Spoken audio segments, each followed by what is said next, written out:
আচ্ছা, আমার মতো তোমাদেরও কার, কার বাইরের খাবার খুব পছন্দ তারা আমাকে কমেন্ট করে জানিও তো। আর সেটা যদি হয় এরকম গরম, গরম ডিম তড়কা। আমি তো বাইরে গেলেই ভীষণ পছন্দ করি ডিম তড়কা ধাবা স্টাইলের খেতে। যেকোনো ধাবা দেখলে আমি অবশ্যই দাঁড়িয়ে ডিম তড়কাটা একদম ট্রাই করি এবং বিভিন্ন ফ্লেভারগুলোকে ফিল করার চেষ্টা করি।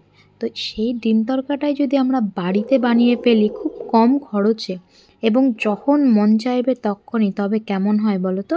তবে চলো খুব ইজি প্রসেসে আজকে বানিয়ে ফেলি ডিম তড়কা। তার জন্য যে এখানে মটরগুলো নিয়েছি এটার আমি প্যাকেটগুলোই মানে একটা প্যাকেটেই পেয়ে গেছি।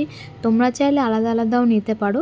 আমি একটা গোটা প্যাকেট নিয়েছিলাম, তো ওগুলোকে ভিজিয়ে রেখেছিলাম ওভারনাইট। তারপরে এর মধ্যে লবণ, হলুদ এবং অল্প তড়কা মশলা দিয়ে সেটাকে সেদ্ধ হতে দিয়ে নিয়েছি। আর একটা কড়াইয়ের মধ্যে সর্ষের তেল, রসুন কুচি, পেঁয়াজ কুচি, টমেটো কুচি, গোটা জিরে, কাঁচা লঙ্কা দিয়ে ভালো করে নাড়াচাড়া করে মিক্স করে নেব এবং তার মধ্যে আমরা দেব লবণ এবং দিয়েছি আমি এখানে একটু বিট নুন, যাতে টেস্টটা আরও বেশি বাড়ে। তোমরাও এটা একটু ট্রাই করে দেখো, খুব ভালো লাগবে। আর হ্যাঁ, এক্সট্রা করে আমি কোনো মশলা ইউজ করিনি, মানে জিরে গুঁড়ো বা ধনে গুঁড়ো, কারণ এই তড়কা মশলাটা দিয়েই করছি। এটা তোমরা পেয়ে যাবে দোকানেই কিনতে।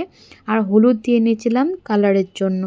তারপরে মশলাটাকে ভালো করে ভেজে নিয়ে যখন তেল ছেড়ে আসবে তখন আমি এটাকে সুন্দর করে কষিয়ে নেব। মশলাটাকে কিন্তু ভালো করে কষিয়ে নিও, তাহলে টেস্টটা আরও বেশি আসবে। তারপরে এদিকে দেখো আমাদের প্রেসারে সেদ্ধ হয়ে গেছে যেই মানে মটরগুলো, সেগুলো দিয়ে নিয়ে ভালো করে ফুটিয়ে নিতে হবে। আমার একটু নরম নরম টাইপের ডিম তরকাই পছন্দ হয়।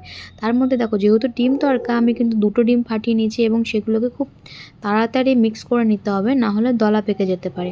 আর যখন ফ্লেভারটা তোমরা মুখে পাবে তখন বুঝতে পারবে যে না কতটা টেস্টি হয়েছে।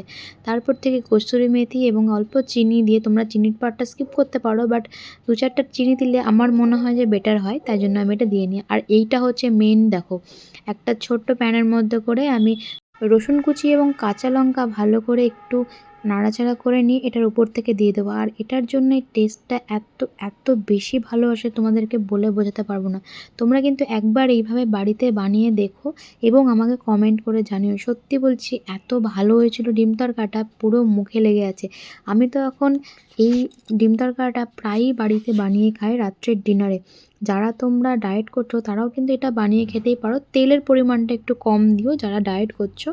বাট আমার কিন্তু ভীষণ ভীষণ ভালো লেগেছে। তোমরাও অবশ্যই কমেন্ট করে জানিও কেমন লাগলো। রান্না কিন্তু করে দেখো একবার প্লিজ, আমার রিকোয়েস্টে একবার করে দেখো। তাহলে সাবস্ক্রাইব কিন্তু করতে ভুলো না। টাটা।